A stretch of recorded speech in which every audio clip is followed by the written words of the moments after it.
Ini terkait dengan masalah peradaban baru, Mas.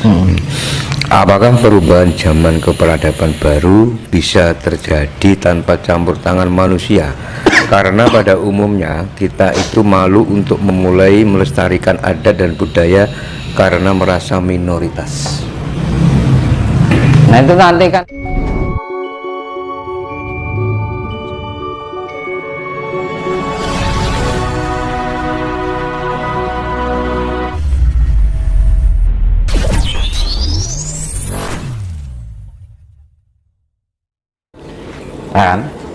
lah, yaitu rasa itu dibilang kita kalau sudah bisa merasakan apa yang ada di dalam diri kita, maka diri kita akan memancarkan cahaya kasih itu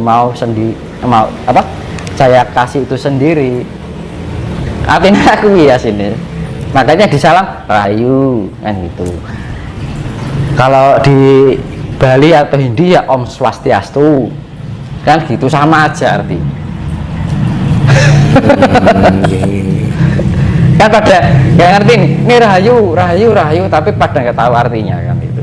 Nah itu yang artinya seperti itu. Rahayu itu adalah rasa ayu.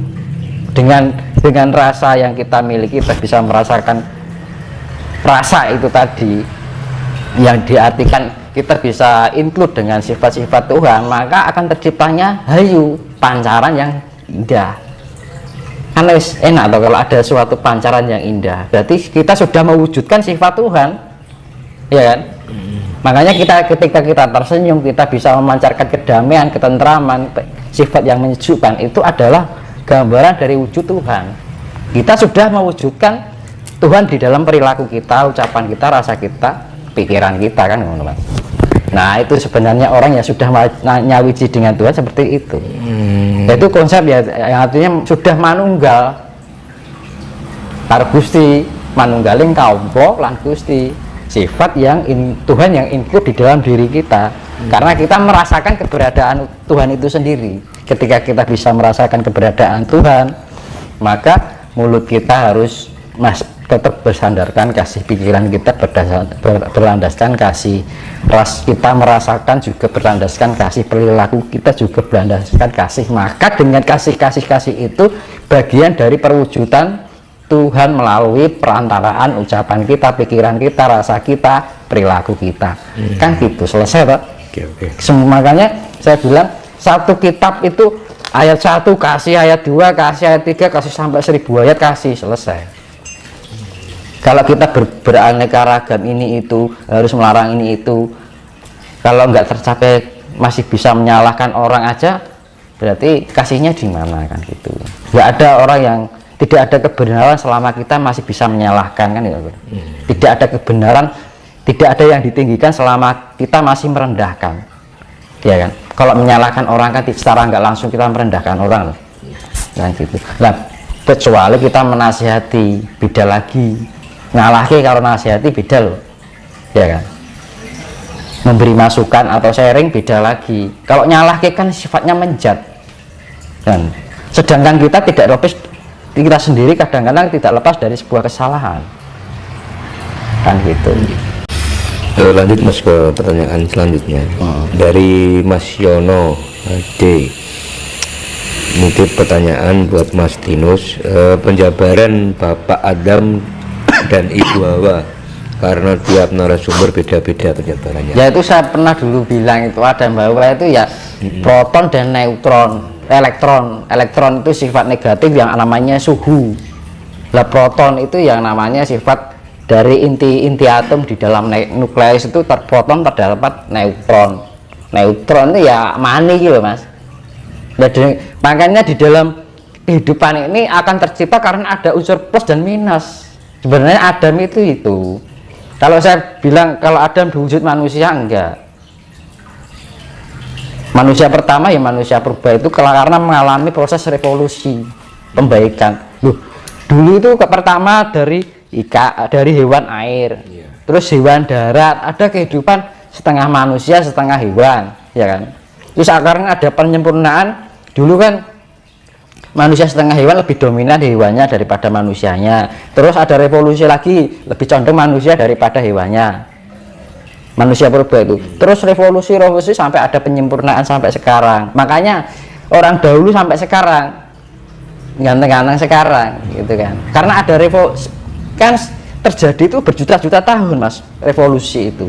Iya, iya. Pembaikan akhirnya penyempurnaan fisik, tapi kemurnian secara jiwa luntur. Jadi antara dunia nyata, dunia yang sifatnya alam gaib itu kayak berkebalikan, Mas. Sebagai penyempurnaan fisik, sebenarnya secara jiwanya ada itu pengurangan. Bukan, jadi makanya itu dunia dan surga itu ibarat bolak-balik. Enak di dunia belum tidak apa, ibaratnya ya dampaknya di sana nggak enak kan gitu, alam bakal lah berarti. Kalau kita bisa menerima ketidakenakan di dunia, justru kita akan menemukan kemuliaan yang ada di sana. Kan gitu sebenarnya. Di dunia karena surga ibaratnya wali-walian.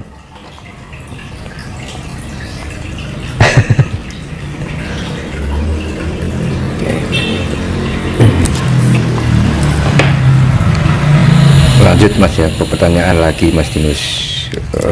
Ini terkait dengan masalah peradaban baru, Mas. Apakah perubahan zaman ke peradaban baru bisa terjadi tanpa campur tangan manusia?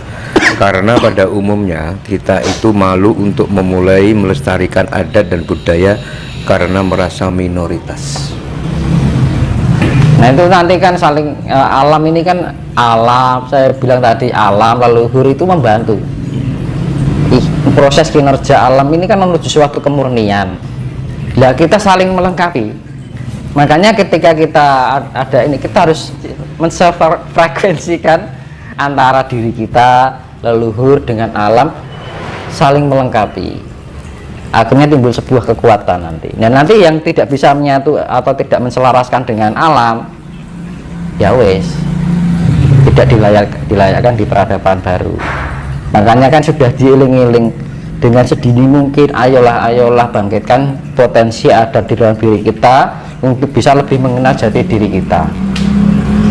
Asal usulnya dewa nanti, asal usulnya dewa kok Gusti Allah kan gitu loh Mas. Iya kan? Nah, sifat Gusti Allah ya harus include di dalam diri kita biar kita bisa manunggal. Kan gitu. Karena untuk menciptakan kita Tuhan itu bisa manunggal di dalam kita, harus kita bisa merasakan keberadaan Tuhan itu sendiri di dalam diri kita. Nah, kalau kita sudah merasakan keberadaan Tuhan, maka segala tingkah laku, perbuatan, pikiran, rasa dan ucapan kita berdasarkan kasih. Karena sifat Tuhan itu adalah kasih. Balik ini kono meneh, Mas. Iya, Mbak. Karena wes kuncinya satu adalah kasih. Karena energi dari alam semesta itu adalah kasih. Sifatnya pemeliharaan. Power dari kekuasaan alam semesta itu berdasarkan landasan adalah kasih. Ya.